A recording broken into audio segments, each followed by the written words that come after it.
এবার পুরো 30টা রোজা রাখবো। বুঝছো? আম্মু দেখো।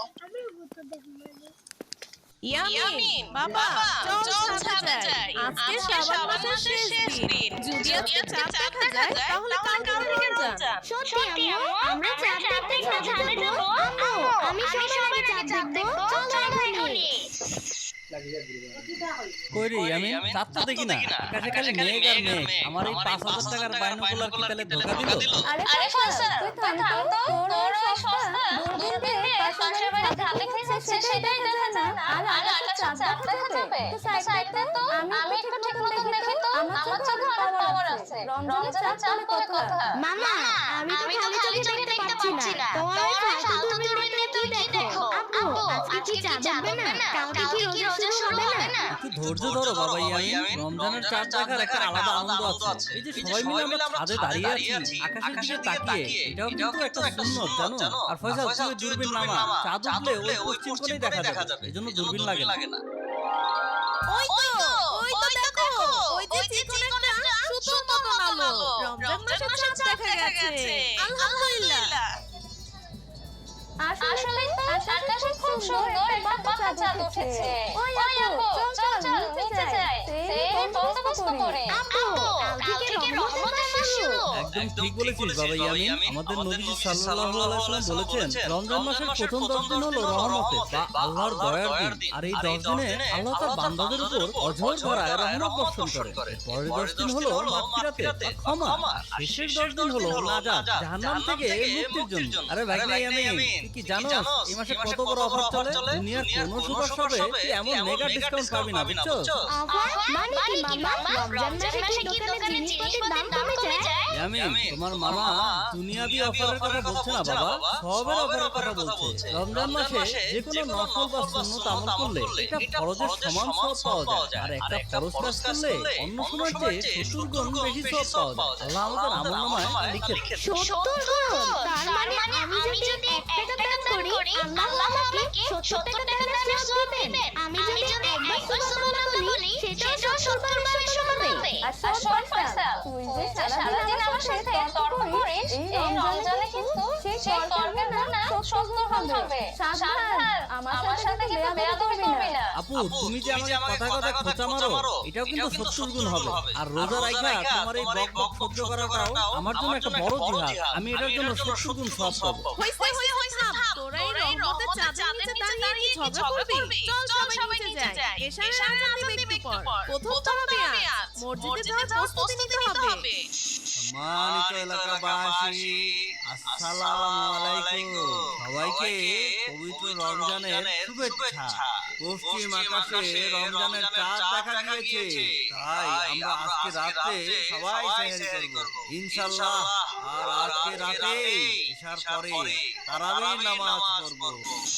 আম্মু, ওই আম্মু, আমার আখের শিশিটা কই? 70 গুণ সমান।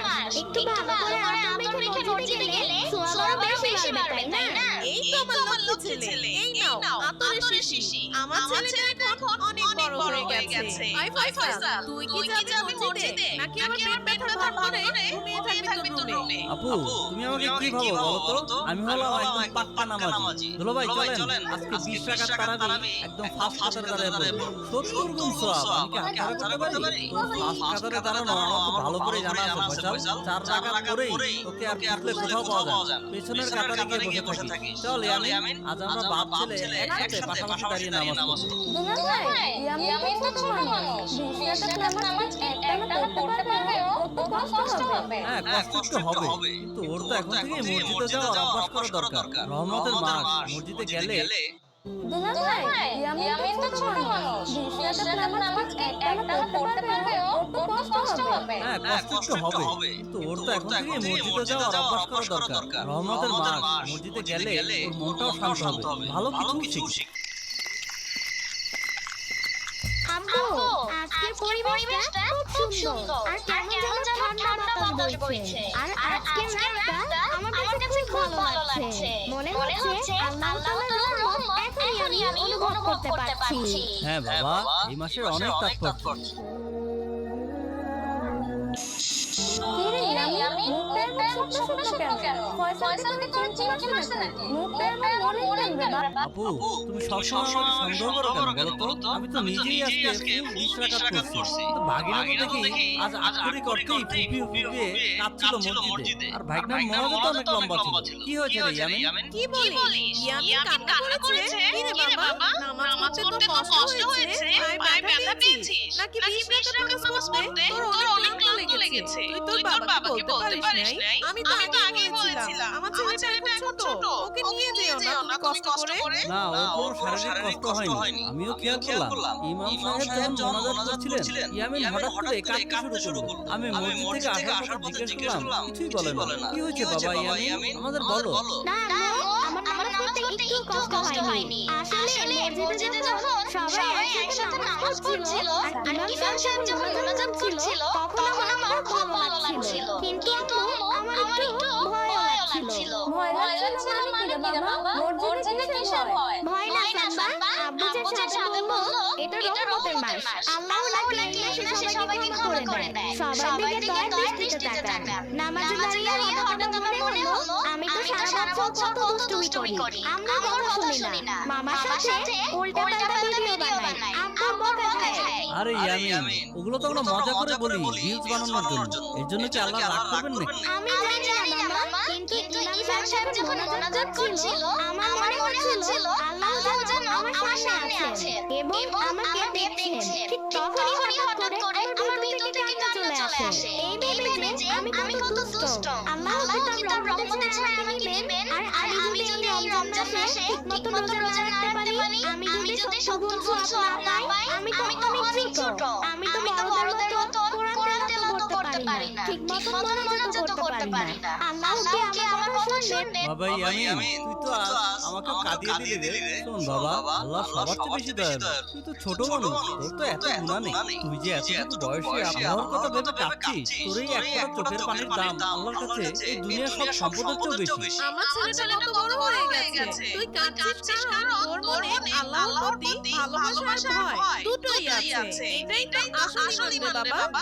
মাশাআল্লাহ ইয়ামিনের কথা শুনে তো আমার নিজের বুকটা ফাইটা কান্না আসতেছে। ফয়সাল তুই কিছু শিখ ইয়ামিনের কাছ থেকে। সারা জীবন তো ফাইজলাম ঢালাই করলি। এই ছোট বাচ্চার মনে আল্লাহর জন্য কত ভয়। সত্যি সাম্বা আজ আর কোনো ফাজলামি না। ইয়ামিনের কথা শুনে আমার নিজের ভেতরটা কেমন যেন কেঁপে উঠলো। আসলে আমরা দুনিয়ার ধান্দায় আর টাকার লোভে পড়ে আখিরাতের কথা প্রায় ভুলেই গেছি। দুলাভাই আমি ওয়াদা করছি পুরো রমজান মাস আমি আপনার সাথে 20 রাকাত তারাবি করব আর কখনো ফাঁকি দেব না। আলহামদুলিল্লাহ রমজানের রহমতের দিনগুলো এভাবেই আমাদের পরিবর্তন করে দেয়। ইয়ামিনের চোখের পানি আজ আমাদের সবাইকে একটা বড় শিক্ষা দিবে। আল্লাহর রহমত পাওয়ার জন্য অনেক বড় আলেম হওয়ার দরকার নেই, শুধু ইয়ামিনের মতো একটা পরিষ্কার আর অনুতপ্ত হৃদয় দরকার।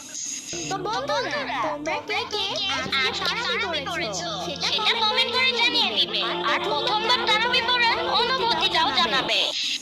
আব্বু তার মানে আল্লাহ আমার কান্না দেখেছেন, তিনি আমাকে রহমত করে। বাবা ইয়ামিন আল্লাহ দেখেছে তুমি শুধু রোজা রাখবে আর তোমার মতো করে তোমার নিজের ভাষায় আল্লাহর কাছে দোয়া করো।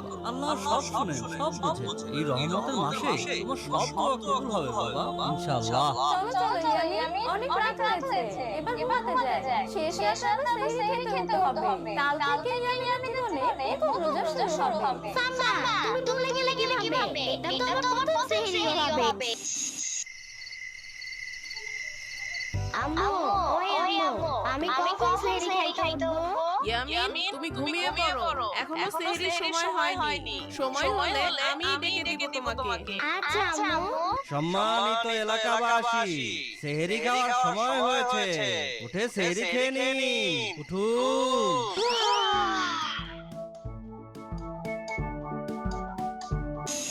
এবার আমার পুরো 30 টাকা না ইয়ামিন তাড়াতাড়ি খেয়ে নাও, আর বেশি কিন্তু সময় নেই, তাড়াতাড়ি খেয়ে নাও। এই মুরগির রান্না দিব ইয়ামিন? না তাহলে মাছটা কি দিব? না আমি খাবো না। আচ্ছা তোমার প্রিয় বিরিয়ানি রান্না করছি, তা বিরিয়ানি নাও। না আমি বিরিয়ানি খাবো না। আমি তো সেহরি খাবো। নাইলে তো আমি রোজা রাখতে পারবো না।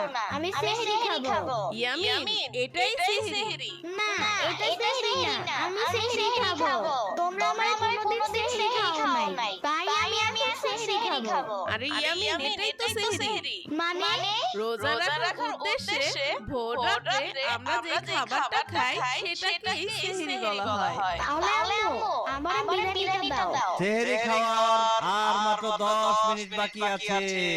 সবাই সেহরি শেষ করে নামাজের জন্য প্রস্তুত হন।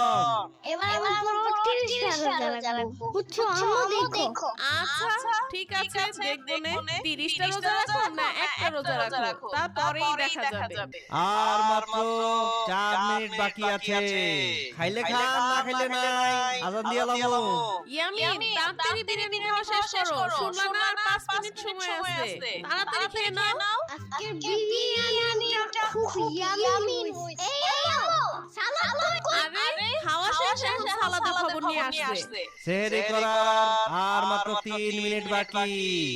সালাদ নেই তাড়াতাড়ি সময়ও নেই খাওয়া শেষ কর। সেহরি করার আর মাত্র 2 মিনিট বাকি। সময় শেষ হয়ে যাচ্ছে তাড়াতাড়ি খাবার থেকে উঠে যাও। আর মাত্র 1 মিনিট বাকি। আর মাত্র 30 সেকেন্ড বাকি। আজকে সারাদিন আর ক্ষুধাই লাগবে না। আম্মু আজান দিবে কখন?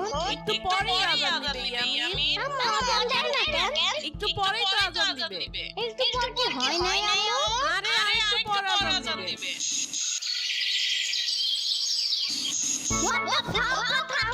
কি হইছে? এখনো মাগরিবে আজান দেয় না কেন? ইফতারি করবো না? হ্যাঁ আমি তো ইফতার বানাইতেই আছি। তো পেয়ারা খাইতে পারি মা? ওই তোর রোজা রাখতে বলছে কে? তুই কিচ্ছু খাইতে পারবি না। রোজা রাখলে কিছু খাওয়া যায় না। মাগরিবের আজানের আগে। সোস এই ইয়ামিন এই ইফতারগুলো নিয়ে যাও তাওফিকের বাসায় দিয়ে আসো। আন্টি আম্মু আপনাদের জন্য ইফতার পাঠিয়েছে আর খাবারটা এখনই দিয়ে দিতে বলেছে। আচ্ছা ইয়ামিন এখনই থালাটা দিয়ে দিচ্ছি। কিন্তু আন্টি আমি বলি খাবারটা এখনই দিন না। আপনাদের ইফতারে আমাদের এই থালাতে দিয়ে দিন। না আপনারা আমাদের ইফতার দিবেন না তখন কষ্ট করে আপনাদের প্লেট দিতে হবে না। আমাদের এই প্লেটে ইফতার দিয়ে দিতে পারেন। আচ্ছা ইয়ামিন তুমি কি রোজা রেখেছো? হ্যাঁ আন্টি। সম্মানিত রোজাদার ভাইয়েরা, আপনারা মসজিদে চলে আসুন। আপনাদের জন্য মসজিদে ইফতারির ব্যবস্থা করা হয়েছে। আম্মু মসজিদে কি ফ্রিতে ইফতার করাবে? হ্যাঁ ইয়ামিন যারা বাসায় ইফতারের ব্যবস্থা করতে পারে না তাদের জন্য মসজিদে ইফতারের ব্যবস্থা করা হয়। আসো আমরা সবাই ইফতার সামনে নিয়ে দোয়া করি। আম্মু তুমি কি দোয়া করলে? ইয়ামিন আমি দোয়া করলাম আল্লাহ তাআলা যেন আমাদের সব গুনাহ মাফ করে দেয় আর তোমার বাবা যেন হালাল রুজি করতে পারেন আর সবাই যেন সুস্থ থাকেন আর যারা কবরবাসী আছেন সবাইকে যেন আল্লাহ তাআলা তাদের কবরের আযাব মাফ করে দেন আর সবাইকে জান্নাতবাসী করেন আর সব মুসলমানগণ যে যেখানে আছেন সবাই যেন সুখে শান্তিতে থাকতে পারেন। আমিন। বন্ধুরা কেমন লাগলো আজকের গল্প?